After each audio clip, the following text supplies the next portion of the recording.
Estamos aqui no estúdio com o delegado de Polícia Civil do nosso município, Dr. André Stafusa, para repercutirmos os homicídios, essas ocorrências que movimentaram o final de semana, entristeceram o final de semana em nossa cidade.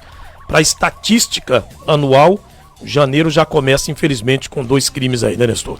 2 homicídios, né? E nós já falamos um pouco sobre isso, e agora os detalhes com o Dr. André Stafusa, começando aí pelo homicídio que mais chamou atenção, repercutiu inclusive por conta de imagens de câmeras de segurança, que foi lá na rua Manaus. A vítima, José Rodolfo da Silva Alves Freitas, conhecido como Dodô, de 24 anos. Doutor, as imagens inclusive que a gente tem aí estão nas redes sociais, em grupos de WhatsApp, isso se espalhou aí. E aí surgiram muitos boatos também, qual teria sido a causa desse crime, o que teria, né? A gente vê 2 homens, segundo informações, o delegado pode confirmar isso pra gente, pai e filho, agredindo a vítima até a morte. Enfim, disparos de arma de fogo e parece que esfaqueamento também. Doutor, os detalhes dessa ocorrência pra gente. Bom dia. Bom dia, Nestor. Bom dia, Mauro. Essa foi uma ocorrência, assim, bem sórdida.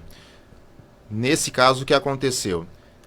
Pelo que nós apuramos até agora, colhemos depoimentos de parentes, de vizinhos, o que estava acontecendo, então?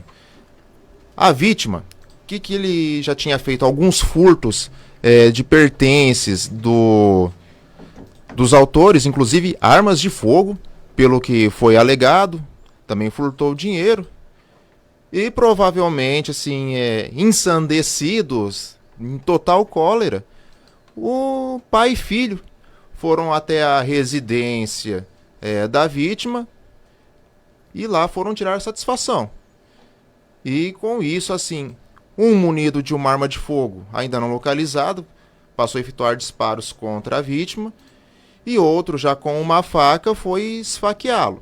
A vítima tentou sair correndo, inclusive até acabou perdendo as calças, conforme se vê em vídeos, mas mesmo assim, já recebendo alguns golpes, ainda eles foram perseguindo a vítima até a esquina das ruas Manaus com Goiânia, onde foram lá e terminaram a execução do crime.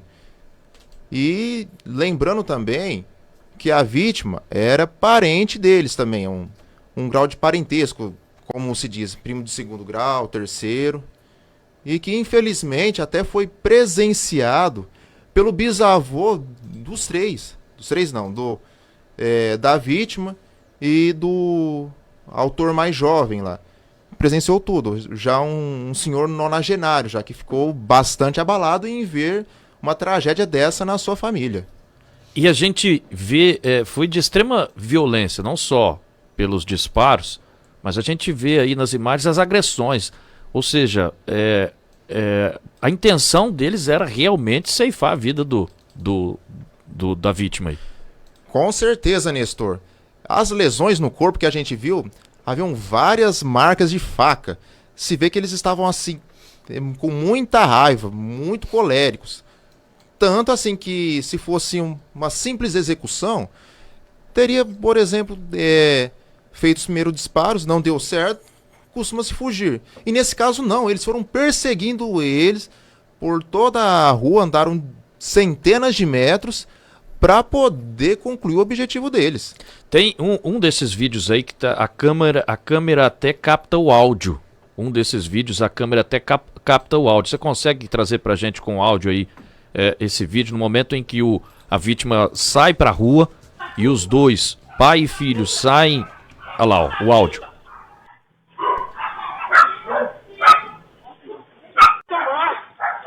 Você vai morrer, Dodô. Já sabe, rouba ele, filho da puta!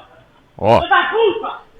Ele fala, você vai morrer, você vai morrer. E aí tem um determinado momento em que eles perguntam, cadê o revólver? Cadê o revólver? Esse seria o revólver que a vítima teria furtado? Pelo que nós conseguimos levantar, algumas testemunhas disseram, fizeram 2 furtos de arma de fogo. Um já tem de 1 a 2 anos e um outro foi recentemente. Então, Além de ter furtado já assim, já dinheiro, se eu não me engano, e outros bens. Então já estava sendo assim, uma coisa que, como se diz popularmente, já estava enroscado na garganta deles já. Doutor, e no caso, a vítima já tinha passagens pela polícia por outras ocorrências? Sim, Mauro, já teve passagens quando menor por furto também, mostrando que ele tinha essa tendência a subtrair bens alheios. Agora, no momento em que a polícia chegou, foi acionada por populares ali, a polícia militar, em patrulhamento tático ali, fez a captura de um outro elemento, Bruno, que é irmão do Dodô. E ele informou para a polícia no momento que ele era irmão da vítima e que ele estava fugindo, porque a populares informaram, né? Como que foi, doutor? A populares informaram que o suspeito estaria pulando de muro em muro, de casa em casa ali. Isso, Nestor, foi informado isso, que esse indivíduo, assim, o Bruno, provavelmente assustado, provavelmente sim, que fossem imputar a ele a prática do homicídio, ele ficou ele fugiu com medo, mas depois a polícia conseguiu localizar, aí ele foi lá e esclareceu isso aí, que ele estava temeroso, ficou assustado e fugiu. Inclusive ele deu detalhes do que aconteceu. Ele já foi ouvido pela polícia? Sim. Já deu depoimento? No dia dos fatos ele já foi ouvido já. Delegado, agora em relação aos autores deste homicídio, há também um histórico policial aí contra eles ou não tinham passagem pela polícia?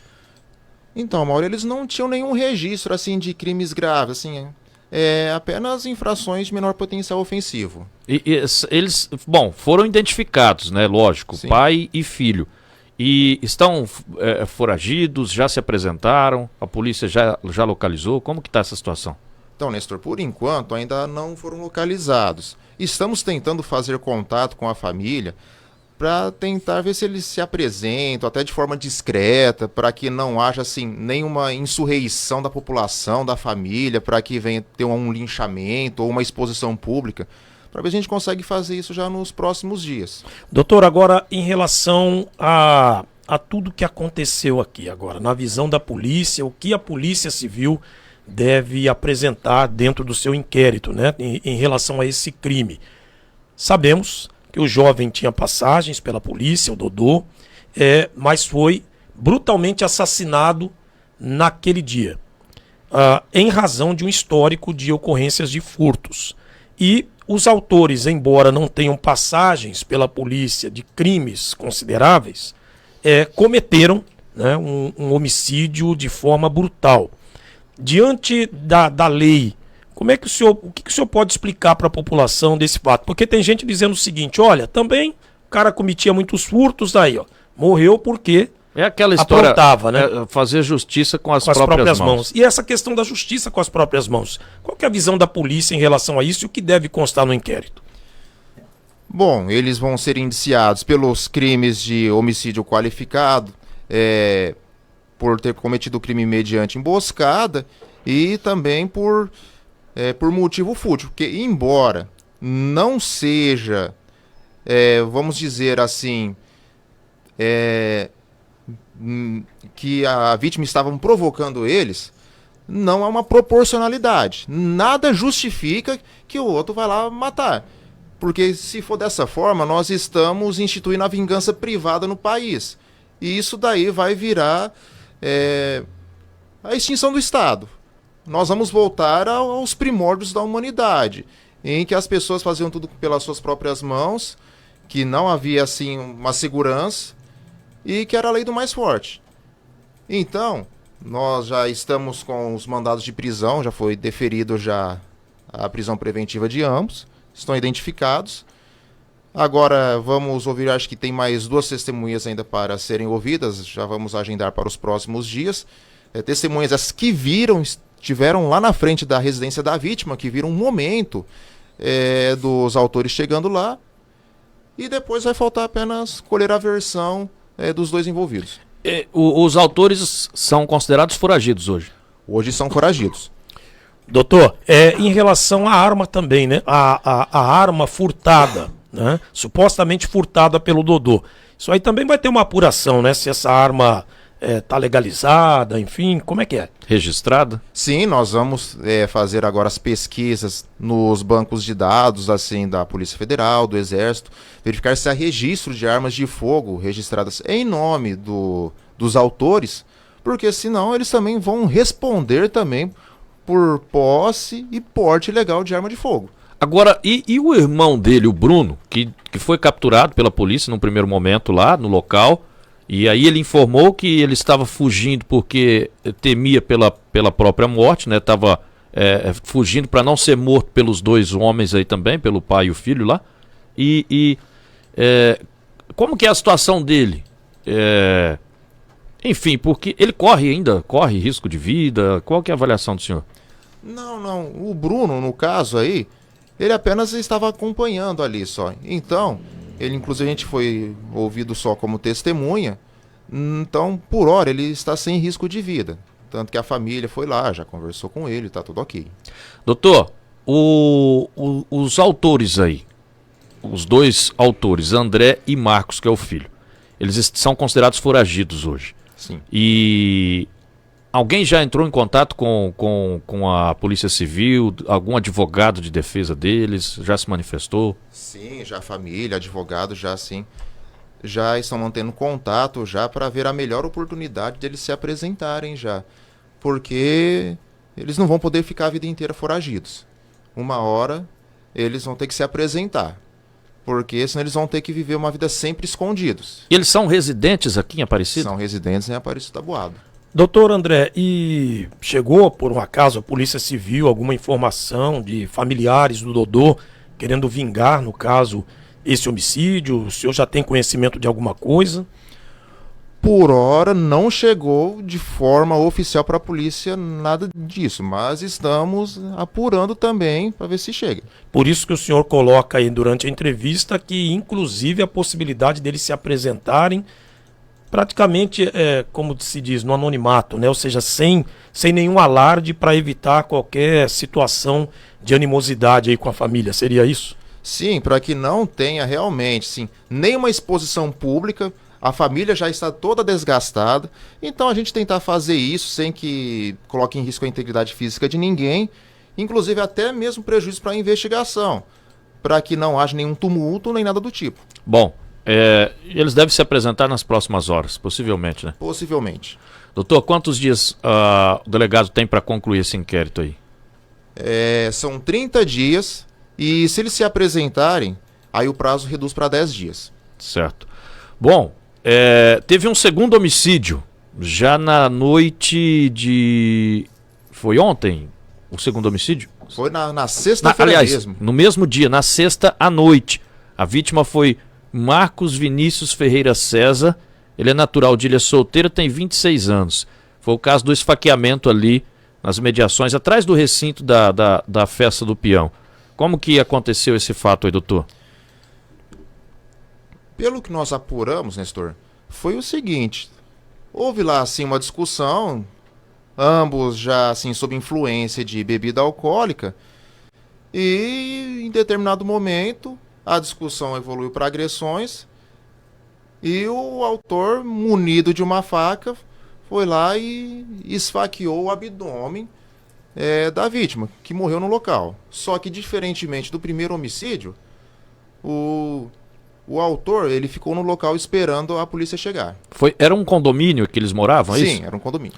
Caracterizaria aí, ou o autor no caso, ele tentou transmitir algo de que cometeu o crime por uma legítima defesa, porque pelo histórico, doutor, do crime, ou pela informação levantada pela polícia, este rapaz que foi assassinado, ele teria provocado antes, né? Parece que teria ingerido bebida alcoólica, chutando porta, enfim, trazendo vandalismo ali para a residência do rapaz, e aí ele acabou chegando ao ponto de assassiná-lo. O que a polícia tem de informação em relação a isso? O que ele fala para a polícia? Foi isso mesmo que ele falou. Que ele foi provocado, a briga. E aí, tanto que o delegado, que no caso autuou em flagrante, até autuou pelo crime de homicídio simples. diferentemente dos outros que foi no qualificado. Inclusive, isso daí, conforme for, quando ele for ser julgado pelo tribunal do júri, ele pode, dependendo, até pegar assim, um homicídio privilegiado, que é com uma pena menor. E que, dependendo, ele não fica nem preso. Porque a informação que a gente até levantou, que o autor estava no condomínio onde eles moram, né, ali atrás do recinto da Festa do Peão, no bairro São João, e a vítima teria chegou embriagado, dando chute na porta, dando socos na janela, provocando o Luciano, que foi o autor do crime. Os dois chegaram a trocar socos lá, né, doutor? Sim, teve troca de agressões entre eles lá, e só que nisso acabou evoluindo para esse esfaqueamento. E a vítima faleceu no local mesmo. Segundo a ocorrência também, doutor, o rapaz, o agressor, no caso, o autor, na verdade, ele chegou a se desfazer da faca, jogou a faca em um terreno baldio. Isso gera algum complicador para ele? Na verdade, isso acaba sendo, como complicador, assim, questão de aumentar a pena, talvez não. Mas isso daí, para a questão da decretação da prisão preventiva e da manutenção dela, isso vai pesar, porque mostrou assim que ele não estava colaborativo com a justiça. Ele está preso, doutor? Está preso. Foi decretada a prisão preventiva dele, foi convertida da prisão em flagrante, e agora nós vamos concluir o inquérito e remeter ao judiciário. Bom, a vítima é natural de Ilha Solteira, Marcos Vinícius Ferreira César, de 26 anos. O autor é Luciano Araújo, de 29 anos. Ele é natural de Aparecido do Taboado? Sim, ele é residente fixo aqui há tempos. E um detalhe, Mauro, até pra gente trazer essa informação. Tanto o autor desse homicídio aí, que foi ali na São João, atrás do recinto da Festa do Peão, quanto os outros dois autores do primeiro homicídio, todos são moradores de Aparecido do Taboado, são natural de Aparecido do Taboado. Sim, são residentes aqui em Aparecido do Taboado já assim de longa data daqui. Para a gente só concluir, só para ficar registrado aqui, doutor, então o autor garantiu, até a atitude dele de permanecer no local, deixou claro que ele não tinha nenhuma intenção de matar a vítima, talvez até mesmo durante as vias de fato, mesmo com o esfaqueamento, o objetivo não seria esse, né? Talvez seria neutralizá-lo, contê-lo através de do ferimento com arma branca. Sim, nesse caso foi igual o dito popular, a ocasião faz o ladrão. Um negócio que evoluiu lá, uma briga lá que talvez se nem existisse essa faca não teria essa morte, e acabou evoluindo por causa da ocasião, que estava lá com a faca na mão, diferentemente do primeiro homicídio, que foi premeditado. Eles têm passagens pela polícia, doutor? Tanto o autor quanto a vítima desse segundo homicídio? Nenhum deles tem passagens criminais relevantes. Os dois sem passagens consideráveis. Tanto que foi um crime totalmente ocasional. Chama atenção, possivelmente devido ao uso de bebida alcoólica, ali no calor do momento, da discussão, trocaram socos e aí terminou no homicídio. Sim. 11 não, 12:11 agora, né? Doutor, começando o ano aí com números que chamam a atenção, né? Já 2 homicídios, tivemos um afogamento também. Sim. Ali no Rio Pântano, um jovem de 16 anos, morador de Silvíria.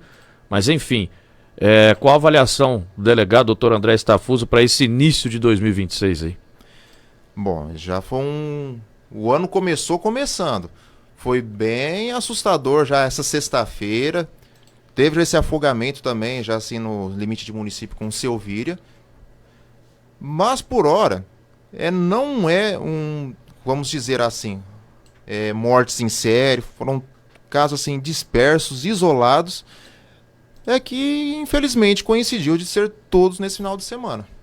Bom, no primeiro homicídio lá, pai e filho estão foragidos. Polícia aguarda aí eles se apresentarem, isso pode acontecer a qualquer momento, o próprio delegado já confirmou isso pra gente. No segundo homicídio, o autor está preso aí à disposição da justiça. Mais alguma informação, doutor?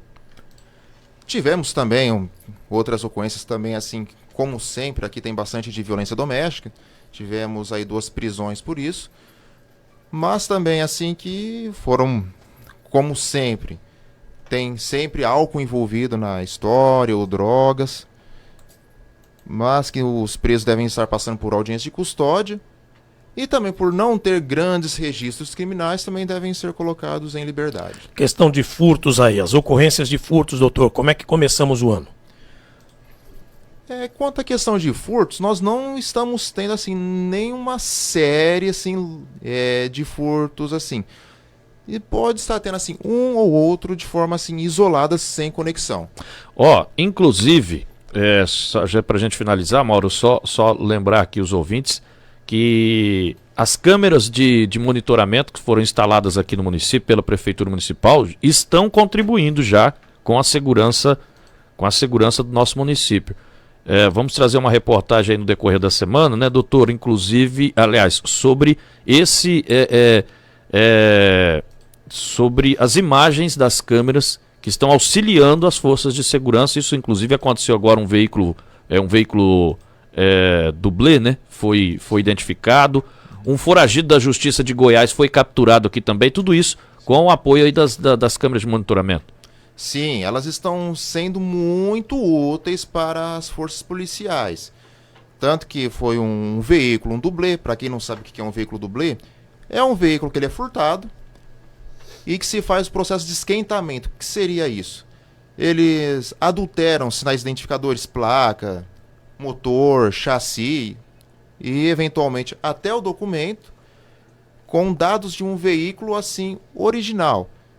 E ele passa a circular como se fosse um veículo sem problemas com a justiça. E eu sei que a Polícia Militar tinha recebido denúncias de que haveria um veículo desse tipo aqui na cidade. E com o auxílio das câmeras, conseguiram verificar esse veículo.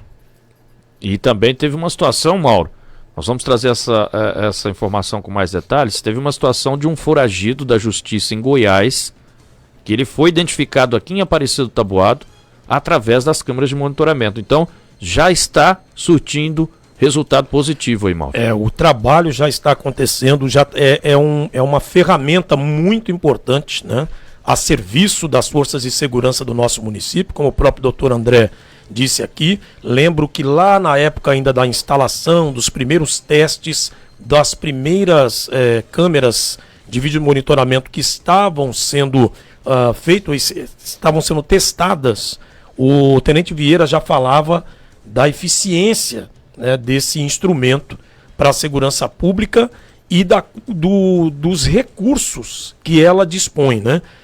A questão de, como é que chama o visual? A identificação visual, me esqueci agora o nome. Reconhecimento facial. Reconhecimento facial, a questão de veículos mesmo. Então, doutor, ela traz muitos recursos para serem exploradas pela segurança pública, né? Sim, Mauro. Uma das coisas assim que é um sistema meio caro de se implantar, mas, por exemplo, no estado de São Paulo, existe o Muralha Paulista, que é uma interligação de vários sistemas de vídeo monitoramento, de radares, e conseguimos, no estado de São Paulo, monitorar muitas vezes assim, pessoas fugindo, algumas situações típicas, assim que a inteligência artificial que trabalha junto do sistema, que acontece, por exemplo, assim, um indivíduo às vezes de boneco, alguma roupa lá assim, suspeito de algum furto, alguma coisa assim, ele já manda uma notificação para um policial que estiver mais próximo. E aqui, o sistema adotado pela prefeitura, que no caso é o Camerite, que está dando excelentes resultados, trabalhei em outras cidades, São Gabriel do Oeste, Camapuã também implantaram, conseguimos esclarecer muitos furtos, auxiliar em casos também de homicídios, que também foi possível. Ele tem uma tecnologia chamada OCR, que ele consegue ler placas de veículos e ele consegue emitir um alerta já de determinado veículo que está passando ali. Então, é uma excelente ferramenta que o município, se possível, até mesmo ampliar mais câmeras além do que já foram colocadas, apesar de já estar num número excelente. Tá certo. Doutor André Stafusa, delegado de polícia, participando ao vivo aqui com a gente. Doutor, obrigado aí pela participação, parabéns mais uma vez pelo trabalho aí e um bom ano aí, um bom 2026. Muito obrigado, Nestor. A Polícia Civil está à disposição da população para o que precisar. RCN Notícias Cultura FM.